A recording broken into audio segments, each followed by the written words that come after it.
minggu ke-14. UASnya sudah kelihatan kapan ya? Sudah diumumkan belum? Halo? Ketua kelas?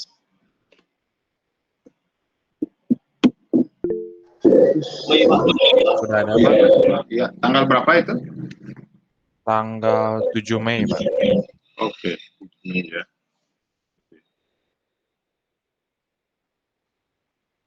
Mei jamnya sama?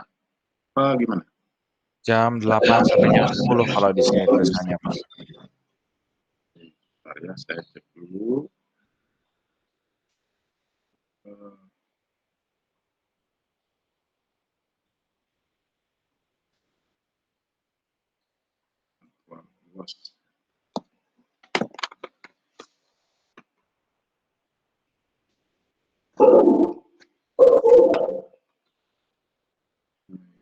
Oke. Itu nanti saya sudah mintakan ada yang ini ya, menjaganya. Jadi seperti biasa, ya, aturan ujian kan gitu ya, menghadap kepada apa namanya area tempat kalian bekerja gitu ya, kelihatan apa namanya alat tulisnya itu. Kemudian titip, tolong dicatat. Cara menjawabnya itu yang tolong dipelajari dulu ya. Nanti saya kasih kisi-kisinya ya. Kisi-kisinya bukan berarti berapa soal gitu ya. Kalian harus baca sendiri lagi lah bukunya ya. Kisi-kisinya nanti saya cerita ya tentang sesuatu. Nanti kalian ambil poinnya dari situ yang saya sudah ceritakan. Ya. Nah, cara menjawabnya, tolong lihat bobotnya. Ya, cara menjawabnya bagus, tidak hanya bicara hanya what saja ya. Misalkan apa itu exeget misalkan. Bukan itu gitu ya. Bukan hanya itu. Tapi bilanglah mengapa penting. Terus kemudian kasih contoh. Ya, sering ketemu cara jawabnya ya kurang pas ya. Mau what saja itu juga kurang lengkap. Jadi what, ya, why, ya, kalau perlu bisa how-nya, ya, kalau memang ada kaitannya dengan how-nya, ya, ada kaitannya dengan when-nya, gitu ya, itu tolong dipastikan ada muncul. Ya. Kemudian, saya selalu mintakan kalian membuat ilustrasi dalam bentuk gambar. Karena seringkali, ya mohon maaf, seringkali saya tidak bisa membaca tulisan, ya, ada tulisan yang memang sulit saya baca ya, apalagi kan kalau di scan-nya itu kurang pas ya. Nah, tolong kembali lagi scan-nya itu tolong harus pas, jangan gelap ya. Kemudian tulisannya kalau bisa agak bagus sedikit. Nah, ilustrasi gambar tadi itu akan memperkuat argumentasi kalian ya. Misalkan contoh, jelaskan kenapa kita implementasi ERP ya. Nah, berarti gambar ERP-nya secara apa namanya ya, analogi kalian ya gambar seperti apa, ada proses bisnisnya, ada supply and demand-nya, ada operation-nya di dalam itu ya. Jadi kemudian mengapanya, nah jelasin misalkan kebutuhan tentang operation-nya kah ya, kebutuhan tentang supply chain-nya ya, bisa mengarah ke internal, bisa mengarah ke eksternal gitu ya. Oke, beberapa kalau bisa ditampilkan gambarnya dong. Ini apa video Anda supaya terlihat jelas gitu. Jadi tidak satu arah. Jadi ada dua arah ya. Itu peraturannya gitu kan ya. Jadi tidak dimatikan begini. Silakan saya tunggu. Ya, siapkan catatan Anda ya. Siapkan catatannya. Dari cerita review ini, nah ini nanti terselip kisi-kisi. Nah, ya, kisi-kisinya itu nanti kalian coba ambil ya. Kisi-kisi ya, saya cerita. Jadi sambil review, sambil itu kalian catat kisi-kisinya. Ya. Jadi UAS itu boleh dicatat, UAS itu dari minggu ke-9, ya, bukan minggu ke-8. Jadi minggu ke-9, ya, yaitu project management, gitu ya. Oke, nah saya mulai ceritanya ya. Nah, ini ceritanya saya mulai. Oke.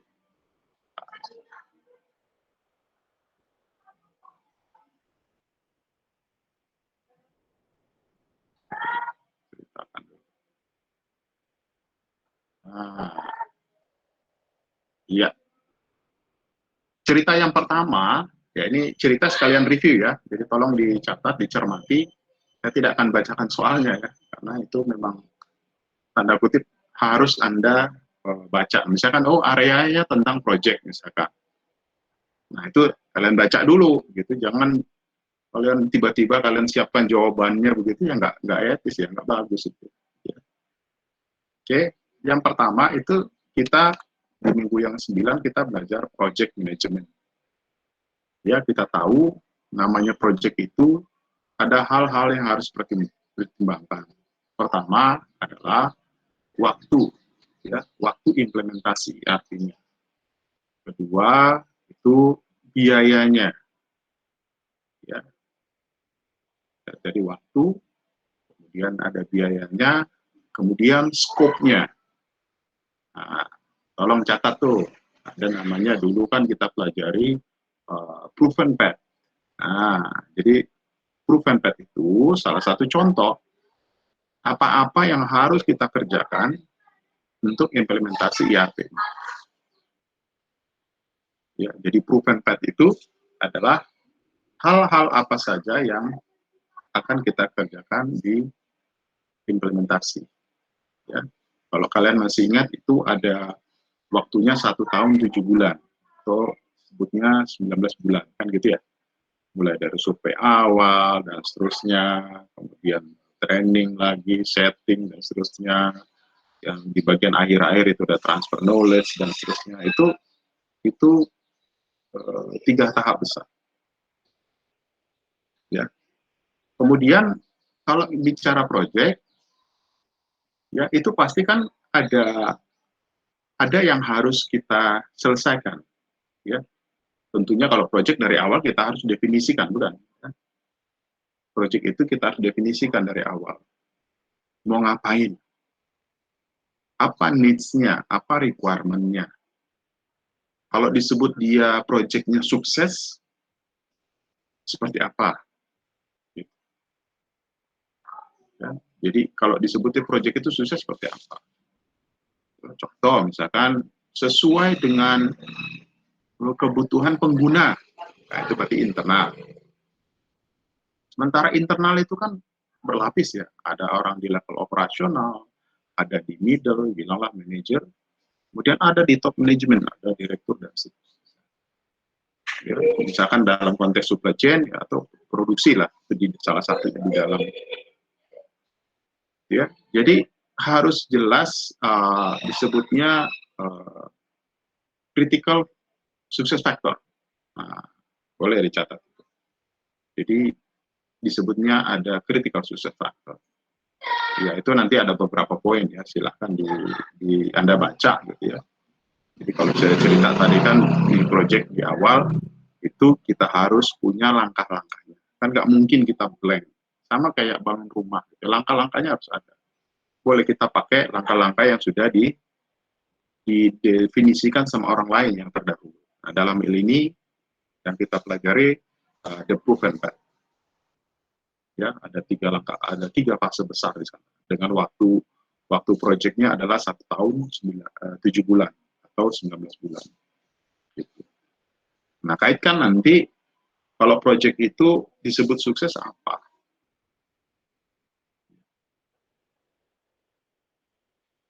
Kalau disebut sukses apa? Bisa dengan orangnya kan gitu ya, penggunanya, usernya. Bisa dengan apakah proses bisnisnya bisa dijalankan seperti kalian kan, pakai Odoo kan? Apakah dengan Odoo benar-benar proses bisnisnya itu bisa didigitalkan kan gitu ya? Atau bahkan perlu kita custom sedikit. Kenapa? Karena kan proses bisnis yang ada di Odoo kan buatan orang lain gitu ya. Sementara proses bisnis perusahaan kita kan Kita perlu terjemahkan sendiri, kadang-kadang nggak nyambung. Boleh dicatat. Itu ngaruh ke critical success factor. Berarti kita harus lakukan apa di sana, kan gitu ya. Nanti ada istilahnya, nah boleh dicatat. Yang saya bilang tadi. Ada istilahnya nanti, waduh, proses bisnis di Odoo kok simple ya. Ya, proses bisnis yang kita jalankan secara tradisional sebelum kita digitalkan atau otomasi, itu kok langkahnya lebih panjang ya. Oke, kita lakukan bisnis proses re-engineering. Boleh dicatat. Ya tentunya dengan alasan ya kan ya. Mana ada bisnis proses re-engineering tiba-tiba muncul dengan alasan. Catat, secara umum bisnis proses engineering itu ya, secara umum ya, nanti kalian baca ya, secara umum dia bicara apa? Bagaimana kita optimalkan. Anda tahu bisnis proses kalau tidak optimum apa yang terjadi? Masih ingat nggak, Bas? Prosesnya panjang, sementara orang lain prosesnya pendek. Artinya produknya lebih cepat dirilis kalau bisnis prosesnya pendek, kan salah satu contoh itu. Kalau kita panjang, artinya produk kita dirilisnya lama. So pasti produk kita nggak bisa bersaing kan. Jadi syarat untuk bersaing sekalian harga apa? Mudah didapatkan kan produk kita. Ya kemarin kalian ada pakaian kan itu ya kemarin tuh, ada otomotif kah itu mungkin ya, ada cat. Bayangin proses bisnis pembeliannya lama banget. 12 langkah lah misalkan kalau kita bandingkan dengan SAP kita. Ya kalian lama dong menghasilkan catnya. Kan gitu. Bahan baku catnya 12 langkah procurementnya. Kegiatan procurement lama itu. Maka terpaksa kalau kita sepakat, nah catat, kalau kita sepakat namanya bahwa proses bisnis yang di Odoo yang lebih singkat itu, kita sepakat bahwa itu lebih optimum, kenapa tidak? Kan gitu ya. Nah, catat, itu namanya best practice. Catat. Jadi artinya apa? Artinya proses bisnis yang ada di Odoo kita anggap sesuai. Tentunya kita harus ikut kaidah-kaidah bagaimana kita melakukan re-engineering, rekayasa ulang. Sama seperti kalian melakukan rekayasa ulang pada software. Ya, kalau dalam konteks Odoo kan berarti kita custom, ya kan? Kita setting dan seterusnya. Ya, kita gambarkan dulu bisnis proses yang adanya, lalu kita lihat mana yang perlu kita gabungkan, mana yang kita sebutnya tidak optimum. Tentunya kita compare dengan proses bisnis yang ada di Odoo, betul nggak?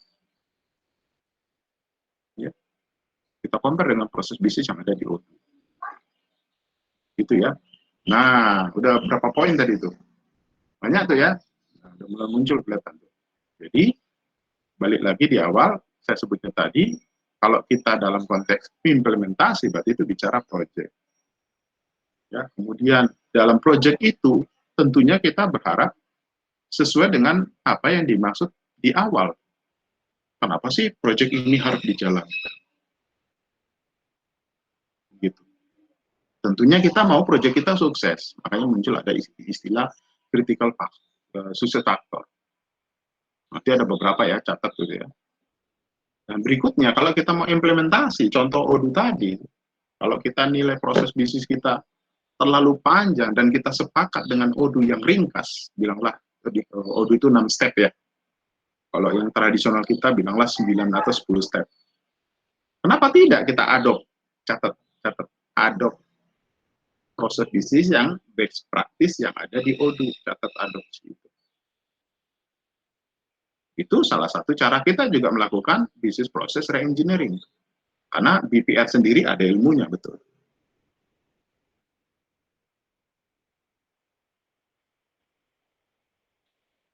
Silakan, itu sudah 2 soal tuh ya. Catat ya.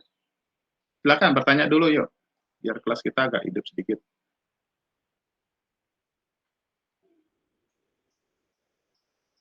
Silakan.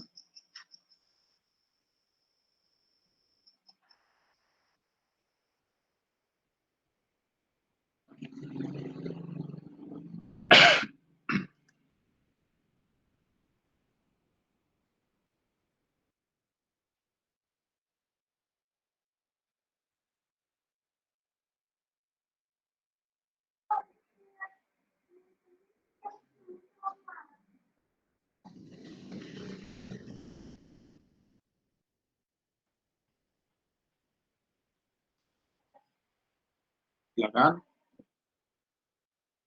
Itu juga ada beberapa kata kunci ya. Nah, berikutnya, oke. Kata kuncinya berikutnya change management. Nah, ini nggak kalah penting, change management. Kan kita mau implementasi CO2, ya proses bisnisnya beda. Oke, tadi kita sepakat kita adopt proses bisnis yang ada di O2.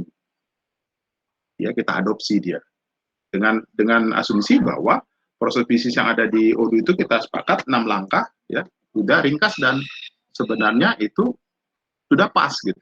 Nggak perlu bertele-tele kita bikin sampai 10 langkah. Memang efeknya adalah pengurangan stepnya tadi lebih ringkas. Bisa saja efeknya pengurangan tenaga kerja karena kan otomasi. Catat, otomasi itu ya digitalisasi, otomasi pekerjaan ke dalam komputer itu efeknya ada ke pengurangan tenaga kerja atau tenaga kerja dipaksa masuk kepada proses-proses yang digital. Nah, catat berikutnya ada namanya change management. Change management. Ya, kenapa kita harus melakukan perubahan? Nah, kalau kita ingat, kalau kita lakukan tradisional, operasional kita tidak otomasi, ya tradisional, ya kita akan dilibas zaman kan? Dengan berbasis IT atau kita otomasi atau kita digital kan banyak keuntungan yang kita dapat. Nah, jadi yang tradisional kepada yang otomasi digital, bahkan otomasi digital plus integrated, artinya kita dipaksa pindah, tetap itu, berubah, change management, dipaksa berubah. Nah, sementara kan dalam artian change management ini kan nggak serta-merta langsung kita terapkan, kan gitu ya? Catat, itu perlu kita kelola dengan baik. Kita nilai, catat ya, kita nilai.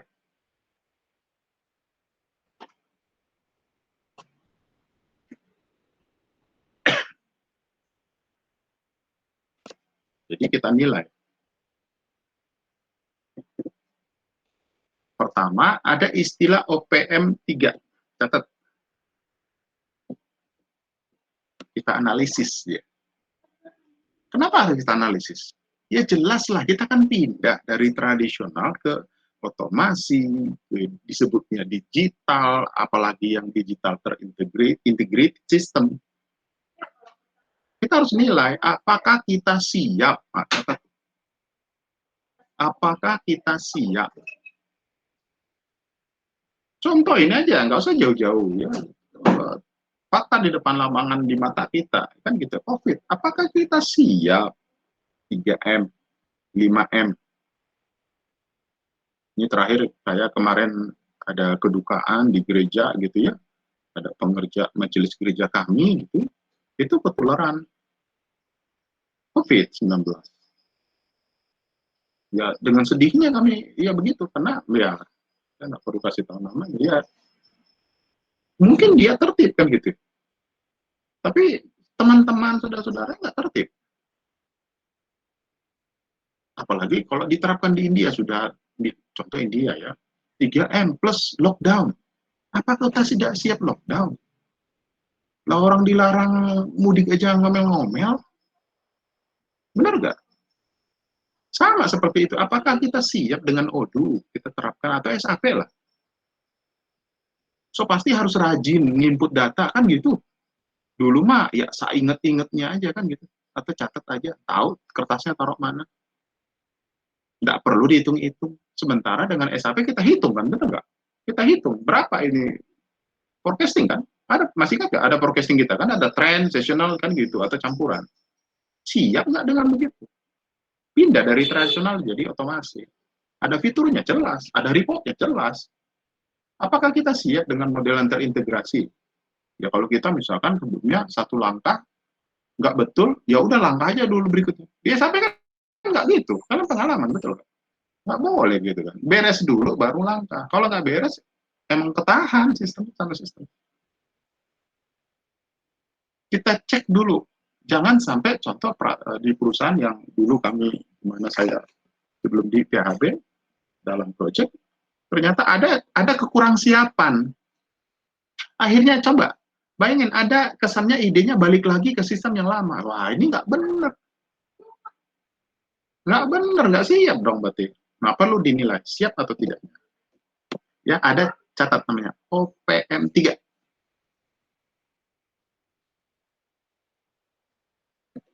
Tuh, pelajari. Jadi kita harus kita nilai siap nggak nih kita jalankan proyek kan gitu. Ya, kalau nggak siap kita mundur dulu. Kita nilai lagi ready. Ready-nya di mana? Tidak ready-nya di mana? Nah, itu pentingnya project manager, pentingnya dukungan apa? Top manajemen memastikan itu. Contoh, rencana nggak usah kita pakai lagi bilang SAP, kita balik lagi ke sistem lama, kan rusak. Project mau jalan. Nah, itu harus dinilai dulu supaya jelas. Kalau misalkan ada resis, ya pasti resis lah.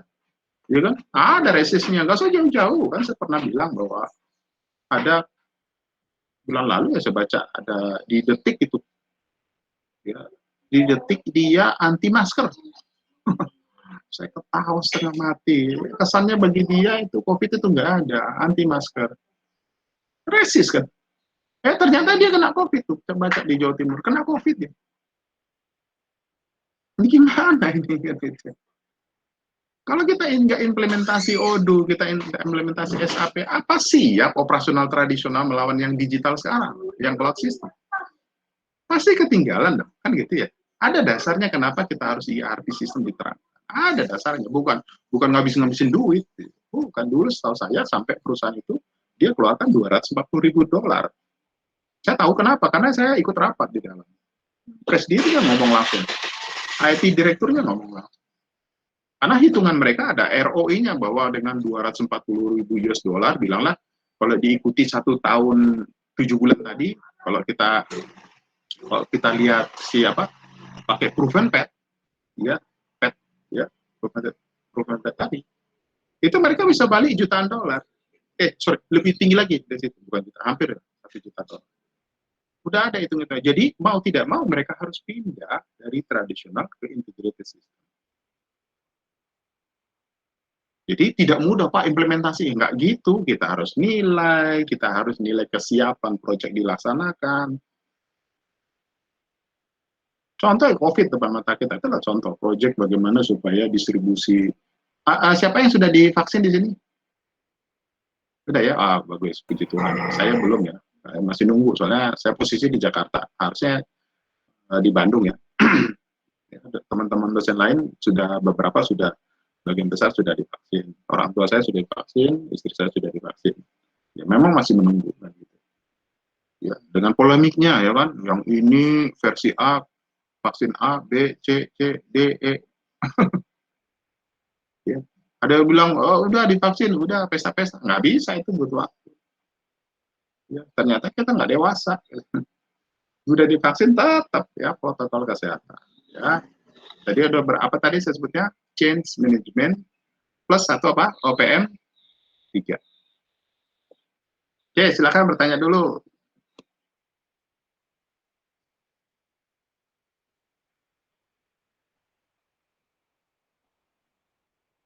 Oke, lanjut ya. Nah, nyambung tadi dengan yang BPR, rekayasa engineering. Kalau kita mau coba rekayasa ulang engineering, itu pasti ada dasarnya, Mas. Ya, ada dasarnya. Nggak tiba-tiba udah 10 step tadi untuk sales kita potong jadi 6, sepakat saja ikut ODU. Nggak bisa jelaskan apa dasarnya, main potong-potong aja. Atau kita aduk. Masih ingat ya itu? Ada namanya vanilla implementation, masih ingat nggak di UTS?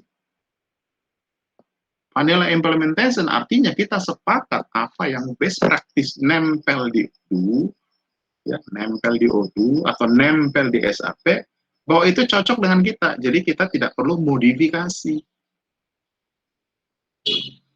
Ada modifikasi tapi kecil, nggak signifikan banget gitu.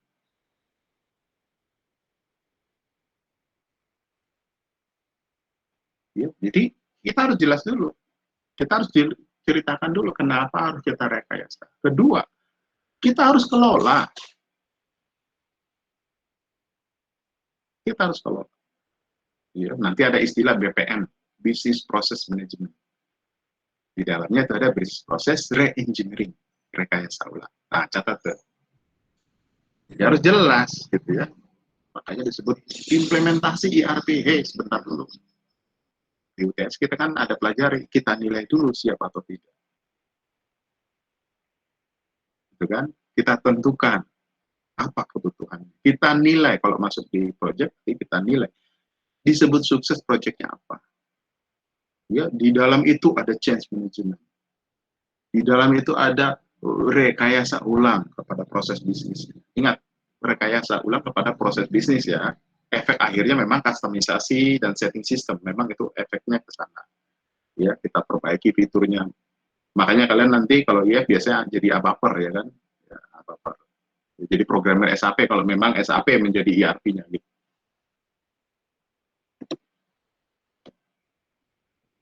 Ya. Jadi tidak arti serta-merta bahwa udah asumsinya begini, nggak bisa. Tetap harus ada dasar yang kuat kenapa BPR, BPM harus dijalankan. Kenapa sih dilarang mudik? Coba lihat pendapat orang. Ya kita bukan artinya kenapa-napa, kan belum COVID belum jelas kira-kira. Pasti pemerintah punya alasan yang kuat, kan betul.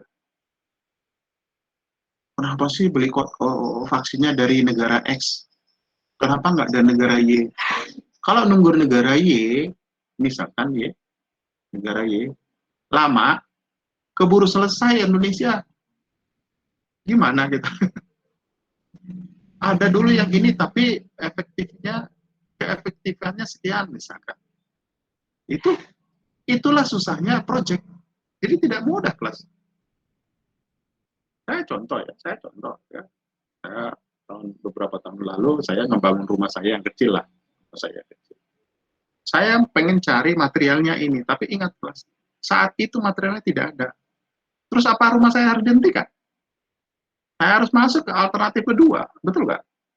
Sama, begitu juga. Jadi project itu jangan kalian lihat mulus aja, enggak. Seorang project management officer yang bagus, dia harus siap dengan risk management, resiko. Catat tuh resiko. Karena kalau tidak jadi diimplementasi itu resiko, jelas. Gitu ya. Oke, lanjut. Oke. Lanjut. Ini saya stop dulu ya.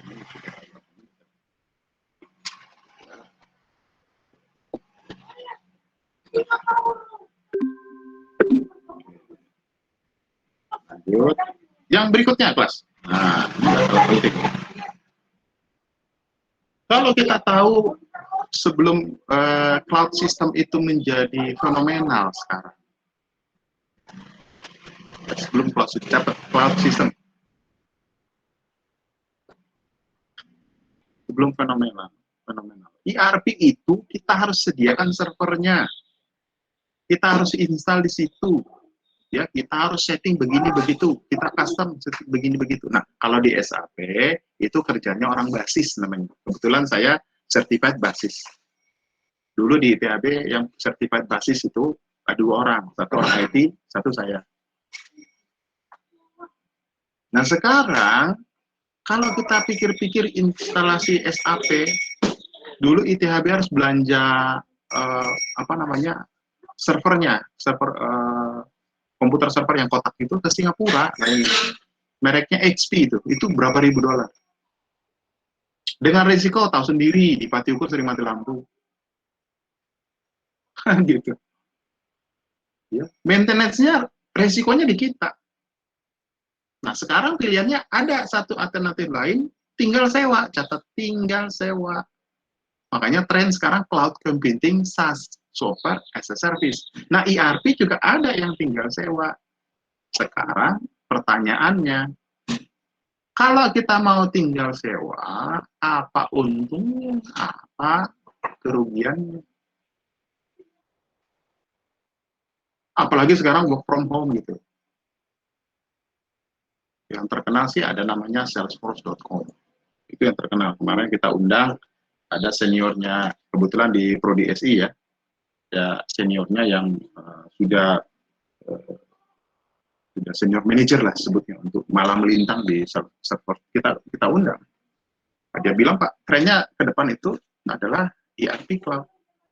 Nggak ada lagi yang implementasi yang install di tempat, enggak. Ya, karena resikonya kan lumayan. Ya. Kalau dengan instalasi di cloud kan ringan, kita tinggal sewa. Catat berikutnya lagi. Ya, kalau tadi sudah apa keuntungannya, ada juga kerugiannya loh, Pak. Ada kerugian. Ya, kalau kita tadi instalasi di komputer kita sendiri, misalnya di PHP, kerugiannya ada. Kita dimati lampu, kita harus pastikan ya, UPS-nya standby, ya 24 jam, 7 hari dalam seminggu. Ya, kita harus pastikan resiko apa namanya, security-nya dan seterusnya. Catat security. Nah, apalagi Indonesia katanya nih banyak gempa, berarti harus ada disaster recovery. Catat disaster recovery. Keuntungannya SaaS itu sudah kita tercover disaster recovery, security. Cuman problemnya sedikit, ada nanti namanya privacy. Catat privacy. Nah, muncul tuh di situ. Ya. Ada privacy.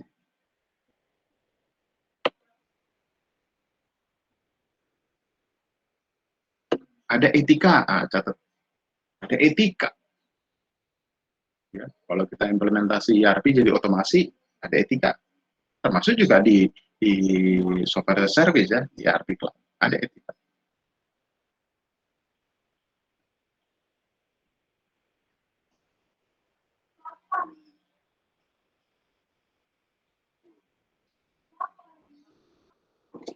Silakan, ada bertanya? Ya. Tadi yang ERP yang cloud namanya apa, Pak? Salesforce. Siapa ini nanya? Oh, saya Hanjaya, Pak. Oh ya, contoh kalau di yang terkenal itu salesforce.com. Nah, boleh dicari. Oke. Itu contoh ya, bukan yang masuk dalam pertanyaan, itu kan contoh. Bagian kalau misalkan ERP yang cloud itu seperti apa, Pak? Yang terkenal ada salesforce.com. SAP ada nggak, Pak? Oh, ada. SAP ada. Odoo ada, jelas kan? Oke. Odoo jelas. Kalau kalian pakai kan Odoo-nya itu bukan yang cloud, tapi yang lokal. Ya. Kalian installkan di situ, lalu kalian jalankan. Nah, contoh kan dulu saya bilang ada perusahaan di Bandung terkenal, Elizabeth. Nah, itu saya ceritakan aja lah ya. Nggak direkam toh, Elizabeth. Ya, begitu. Dia pakai Odoo versi lama, lalu dia dipakai untuk menangani penjualan di toko itu langsung. Nah, itu dia. Versi lama, setahu saya versi lama sekali. Ya. Pak, boleh saya longok-longok lihat-lihat? Boleh, Pak. Odoo ternyata. Ya, Odoo dia pakai itu. Ya, keuntungannya ya, kalau dari sisi orang teknik seperti kalian ya pasti tahu lah bahwa ya open source gitu ya, bebas digunakan, ya kita nggak kena undang-undang ITA, lisensi segala macam tuh nggak kena kita. Ya, kita menang di sana. Itu contohnya yang Odoo. Tapi kalau perusahaan kita punya duit, apa salahnya? Ya kan, kita pakai SAP atau Odoo yang cloud, nggak ada salahnya. Kan bayarnya per modul, ya. Coba aja dulu satu implementasi ya, modulnya bilanglah sales. Ya. 2 tahun lalu saya bimbing mahasiswa, kebetulan dia punya perusahaan apa ya, fashion lah ya, sepatu lah, khusus anak muda katanya, karena khusus anak muda, ya, fashion anak muda lah. Nah dia bayar cloud Odoo-nya itu untuk satu modul sales itu 30 jutaan 1 tahun, untuk 1 tahun. Dan itu bisa menghandle sampai berapa juta transaksi. Ya, dia kerjasama dengan pembuat sepatu UKM lah dari Bandung ya, kebetulan di Bandung. Nah itu salah satu keunggulan, dan dia hitung-hitung ngasih untung. Nggak repot-repot bikin aplikasi, tinggal adopt apa yang proses bisnis yang ada di situ. Security sudah ada, gitu ya, disaster recovery sudah ada, reportnya kalian sudah coba ya, standar. Ya, tampilannya bisa di apa dijalankan di mobile. Ya. Tentunya dia hitung ROI-nya, tentunya dia hitung ROI. Silakan kelas, ada lagi. Review kita nggak panjang-panjang, singkat. Ya, review sekalian apa namanya tersirat di situ soal UAS-nya. Nah, tinggal kalian baca-baca saja. Ya, kalau kalian cermati, tadi saya bilang catat, lalu kalian baca-baca, saya kira kalian bisa jawab soal ini. Ya tentunya cara menjawabnya itu ya kelas selalu saya kritisi itu cara menjawabnya. Jadi bukan what saja. Ya, kalau ada unsur why-nya kenapa tidak kalian jelaskan di sana. Ya, kalau ada unsur how-nya kenapa tidak kalian jelaskan. Ya, dan kalau bisa kasih gambar ya, ilustrasi gambar. Ya, seringkali kalau kalimat ya sekalipun mungkin 1 paragraf, 2 paragraf, kadang-kadang tidak memperlihatkan apa yang ditanya gitu. Sering, jadi tantangannya ya pengajar ya repot gitu ya. Ini mau kemana gitu. Tentunya dengan ilustrasi gambar ya oke, maksudnya ke sini ada panah, ada dilingkari yang digaris bawahi dan seterusnya, silakan, itu terserah kalian ya. Tentunya dalam kaidah aturan main UAS ya. Oh iya, jangan lupa bahwa kalau UAS itu nanti kan kalian submit ya. Kalau di submit itu jangan lupa turn in, tekan di pojok kanan atas turn in, dan pastikan kalau kalian scan itu dia apa namanya terang ya, jadi jangan gelap. Jadi saya nggak kesulitan untuk apa namanya membacanya, ya butuh effort ya kelas. Bayangkan untuk mengerti aja itu butuh effort, ya mencari lengkapnya butuh effort. Kalau nggak ketemu itu yang repot kelas. Saya mau nilai apa? Ya, apa mau saya nilai? Kan gitu. Gitu ya. Oke, jadi kata kuncinya tadi ada critical success factor, ada change management, ada business process engineering BPM juga, ada ERP cloud, ya. Ada etika-etika yang harus kita pahami, ya. Ada prinsip-prinsip etika gitu ya, ada security-nya, ya. Ada apa namanya ya, project manajemennya di dalam, ya. Dan contoh-contohnya ya, jadi kasih contoh ya kelas, misalkan critical success factor, contohnya apa? Kasih contoh, gitu ya. Jadi jangan cuma apa namanya sesuai requirement. Nah, requirement seperti apa kan gitu. Nah, karena bicara project berarti kan harus sesuai dengan scope di awal. Definisikan project di awal. Silakan ya bertanya dulu kelas. Kita nggak panjang-panjang.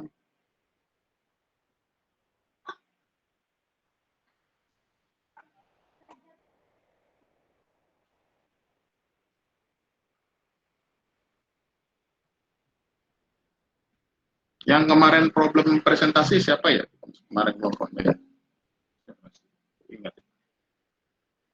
Siapa ya kemarin?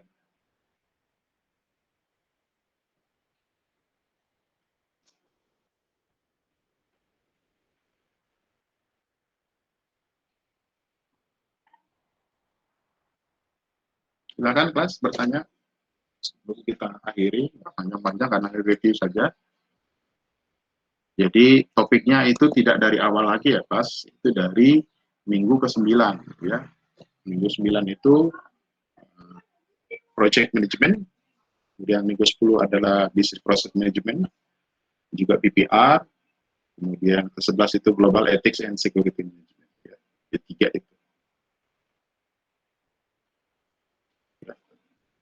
Oke, silakan kelas, ada mau ditanyakan dulu?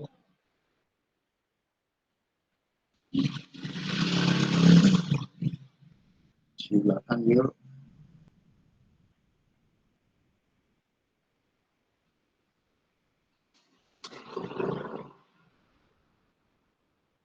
Christian Hartanto Tanaka ada? Ada. Nicholas Nathanael Wijaya ada?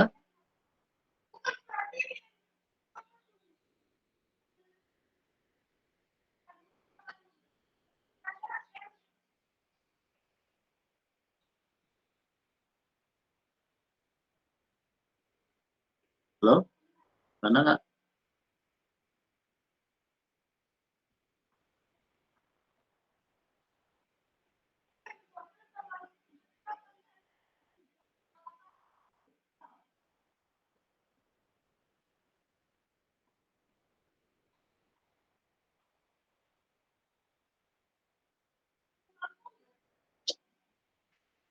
Ada ya?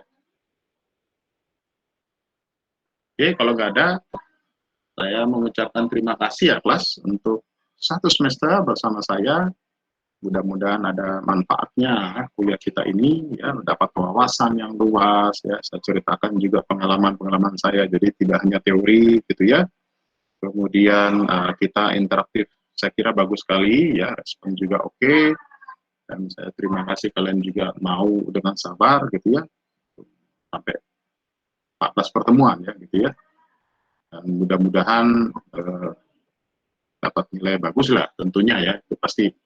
Jadi kalian berharap ke sana. Tapi yang lebih penting lagi, kalian punya ilmu yang cukup ya.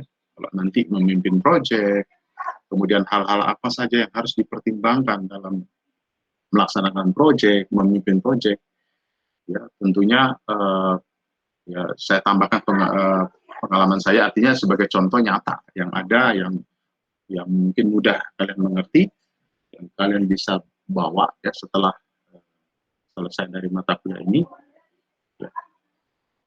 Jadi terima kasih, kita bersyukur kepada Tuhan, berjalan lancar. Saya dari awal komit, ya saya tidak pernah terlambat, ya boleh dicatat itu tidak pernah. Saya komit selalu. Saya tidak hadir biasanya karena memang ada kendala yang sangat urgent, ya. Kemarin kalau nggak salah libur gitu misalkan, gitu ya, atau saya sendiri sakit misalkan. Kalau saya nilai sendiri, ya itu tidak ada.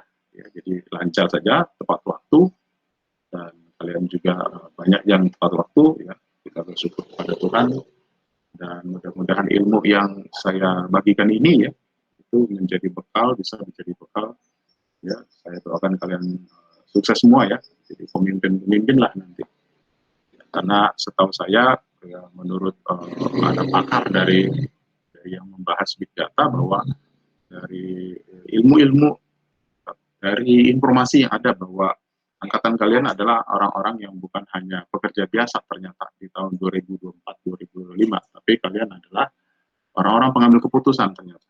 Ya, sudah bisa jadi CEO dan seterusnya. Kemarin kita undang juga, saya cerita sedikit saja ya, dengan bangga, yaitu IF. Kemarin, hari Jumat kemarin kita undang IF, angkatan 2009, nggak salah, itu udah sukses punya perusahaan dan seterusnya. Nah itu yang kita harapkan. Ya. Jadi mata kuliah ini balik lagi melengkapi kalian bagaimana teknologi bisa dimanfaatkan ya untuk operasional, untuk pengambilan keputusan, untuk menggerakkan satu perusahaan. Artinya kita tidak bisa lagi bicara tradisional kelas. Ya. Kita bicara otomasi, kita bicara digital. Ke depan, kalau menurut World Economic Forum, ke depan adalah lebih ekstrim bahwa yang bukan saja robot jadi alat, tapi robot adalah jadi partner. Oke, ada mau ditanyakan lagi kelas? Gimana ketua kelasnya siapa? Juan, ada mau ditanyakan Juan? Juan ada? Ada Pak, nggak ada pertanyaan Pak. Nggak ada, oke. Jason ada mau ditanyakan Jason? Sepertinya sudah jelas. Oke, sudah aja. Saya kira cukup, terima kasih. Salam sukses untuk kalian semua, untuk kita semua. Tuhan memberkati. Sampai ketemu di lain kesempatan. Terima kasih ya. Terima Terima kasih, Pak. Terima kasih, Pak. Oke.